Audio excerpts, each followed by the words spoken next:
Hello and welcome to this AimHi Live. Thank you so much for everyone for coming. This is a Science Live, but this is better than a Science Live. This Science Live welcomes a very special guest who is this week's inspiring guest. And her name is Kathy Lowe. She is a nurse specialist and a passionate campaigner for improved knowledge of female biology, victims of sexual abuse, and she's an expert on hymens, and it is an absolute pleasure to welcome her on. So I'm going to bring her straight in to say hello. Hi, Kathy, you're on. Hey, team. So thanks for that lovely intro, Matthew. We are going to be talking about an intimate subject today, and also we are going to be talking about a subject that can be related to sexual abuse as well. Let's stop for a moment and just think about our last sexual experience. And some of us don't have one to think about, and that's absolutely fine. And imagine what it would be like if you had to go to a doctor or a nurse and tell them about that sexual experience, about all the details of it. How hard that must be for us to talk about our consenting sexual experiences. So therefore, what on earth must it be like for somebody who has had a non-consenting or a sexual abuse experience? So moving on, what is a hymen? Have you even heard the word hymen before? So Angel is saying something that can be broken. Mirs is saying part of a lady. And Enter Catherine is saying maybe it's a muscle. Angel is saying something painful. Dorian has said it's the thing that people say that breaks when you lose your virginity, even though you can break it whilst riding a bike. Generally speaking, is what most people think a hymen is, all of those things. And I usually have a picture of a coffee jar, and it's got a tinfoil seal on the top of it. And that is because a lot of people think a hymen is like that seal on a new jar, make that pop noise with the seal breaking. And that's generally what most people think a hymen is. We're going to have a look at a diagram of what I like to call genital geography. You can see on that it's pointing to a hymen, which is a cuff or a ring of tissue, which is actually quite near the entrance of the vagina. It's not a membrane or a seal that's high up in the vagina. It's right on the outside. So if I hold this scrunchie up, it looks like there is no hole in the middle of it. But there actually is. It's just that you can't see it, and it's all bunched up together. So if you're relaxed, your vagina will be relaxed, your hymen will be relaxed, there will be a little bit of an opening. If you're tense, the opposite. Everything will be bunched up.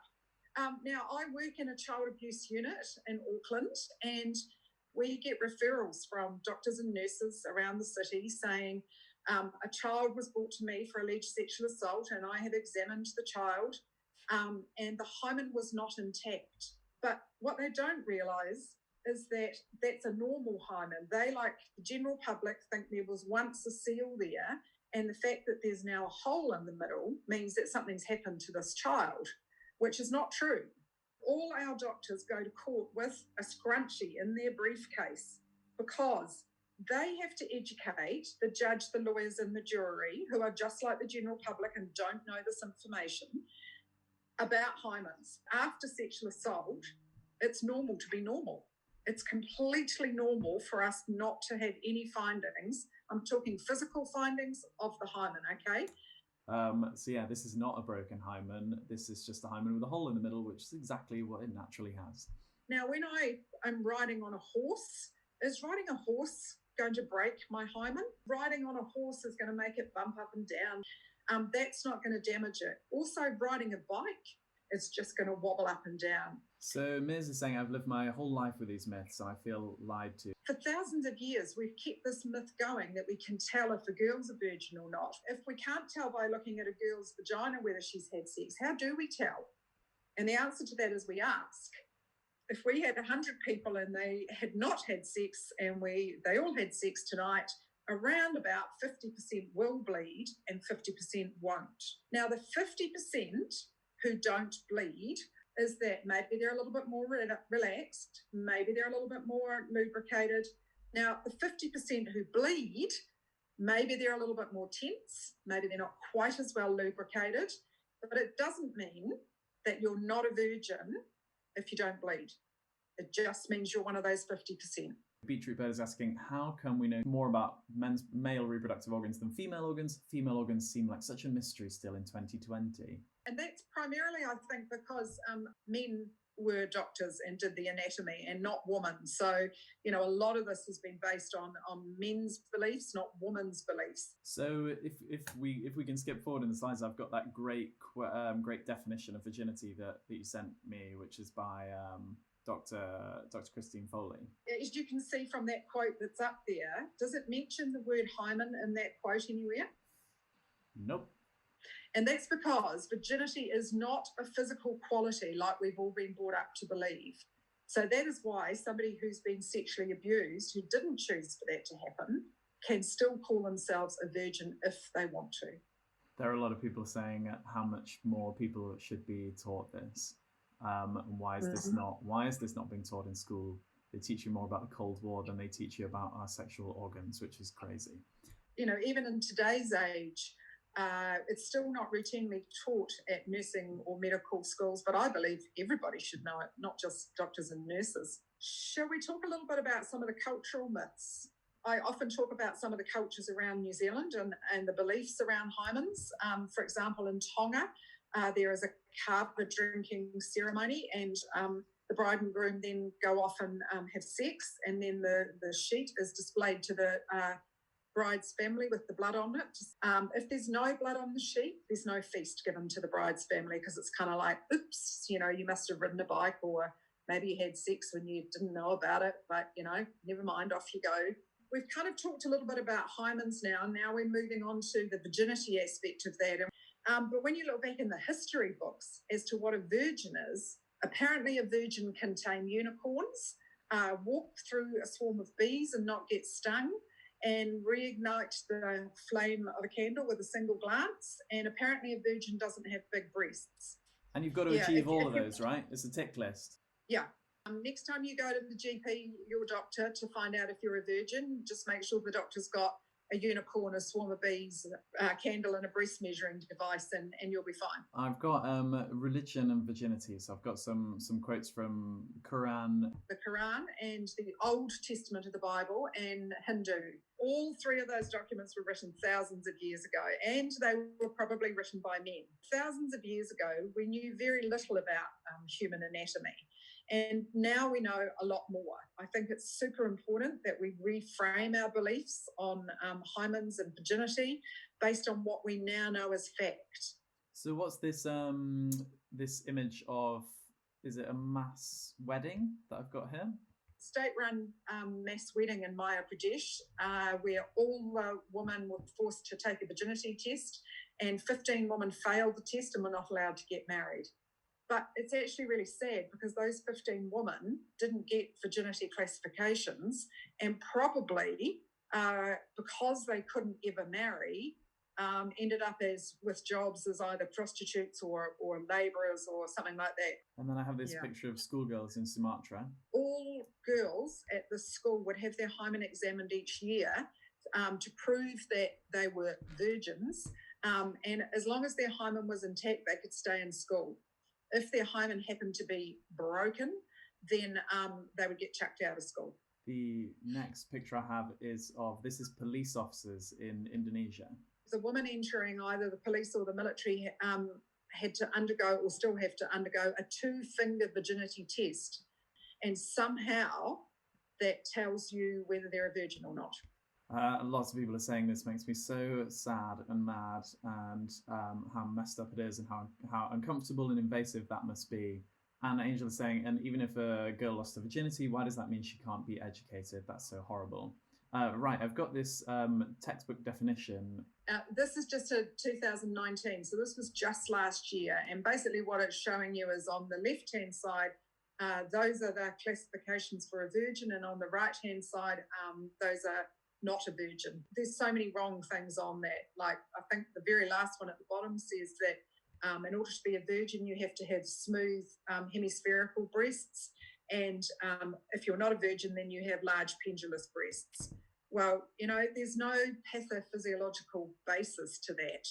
Just doesn't even make any sense. I can't believe this was last year. So this is from a medical textbook in Pakistan. Can't women protest against this? Can't we all protest against this? I feel that we cannot possibly build a society that will work in the long term unless we have sexual equality. So I think we should all be protesting against this because it's for the benefit of all of us, not just for women. Right, so I have quite a few other things from you here. I have the rapper T.I. He was an American rapper who hit the papers because he announced that every year on his daughter's birthday, he would take her for a visit to the gynecologist to have her hymen examined to say she was still a virgin. And now I've got a queue of, I can't remember where this is, but this is somewhere in Africa where people are queuing up for a test. So these are virginity testing ceremonies. This is in the Zulu tribes in South Africa. So these girls line up and then they go behind a blanket and the virginity tester is having a look at her genitals. So they get a certificate to say whether they're an A, B or a C grade. So in order to be an A grade virgin. So labia very light pink, size of vaginal opening small, vagina very tight and dry, white dot or lacy veil clearly evident. Eyes should reflect virginity in that they look innocent. Breasts firm and taut, muscles behind knees should be tight and taut. Right, so everybody just check the muscles behind your knees and see if they're feeling tight and virginal. It's a good check. How are you feeling? You feeling virginal there, Matthew? 100%, yeah. Excellent, lovely. Interesting title of the publication. I wonder if these parts of the culture have been there for a long time or if they have developed since HIV and AIDS. It was commonly known that if you had HIV or AIDS and you had sex with a virgin, it would cure you. That was a terrible myth, wasn't it? I mean, it still persists, doesn't it? This idea that you cure yourself of HIV, you have sex with a virgin, which is insane. One of the procedures you can get in New Zealand is a hymenal reconstruction to repair the hymen as if nothing's ever happened. And these procedures happen all around the world, not just New Zealand. They get the edges of your hair scrunchie or your hymen and they stitch it together and they leave a little hole for the blood to come out when you have your period or, from the surgery. And so it's actually construction of a whole new organ that was never meant to be there. So what's this image that I have of something that comes in a box? Now, this little box is just an example of what happens when you put virginity into a Google search. And up comes this image of an artificial virginity hymen. And this is something you can buy over the internet. And apparently in the little description, it says you insert it into your vagina. When your lover penetrates, it will ooze out a little bit of liquid that looks like blood. And all you have to do is add in a few moans and groans, do a little bit of acting, and they will think that you're a virgin. If you want to find the right information, and there's a website that we use in New Zealand called Just Facts, and I wrote the information on there. But I also then promote the video that Matthew and I have done previously. Yeah, do check out this video so Kathy says that at the end of her talk she gives people homework where they should all show it to someone who doesn't know this already, and it's stuff that everybody should know, and there's a huge amount of work that still needs to be done in the world to ensure that people find out about this. I've got some questions, some kind of wrap-up questions. A hymen is best demonstrated with. The answer to that one is a scrunchie. The hymen nearly always has a hole in it. So everyone's pouring in true. Great. Does bleeding at first sex mean you are a virgin? And we're getting loads of no's pouring in. Great. Good. So at first sex, the hymen will always break. Everyone's getting A+ all around. Yep. No is the right answer to that. And can you always tell if a pubertal girl has had penetrative vaginal sex by looking at her vagina? And again, everyone is saying no. This is the big thing, isn't it? Just the idea that this was the thing that angered me so much, kind of thinking back through all of history and seeing how much control men have had over females. And finally, has someone who has been sexually abused necessarily lost their virginity? Everyone's saying no, no, sir, no, no, no. So thanks so much, everyone, for coming to this. If this was your first time here, then do go to our website and sign up for the weekly schedule. and share about the school on your with your friends and family. And also do follow us on social media. We're on @AimHiLive.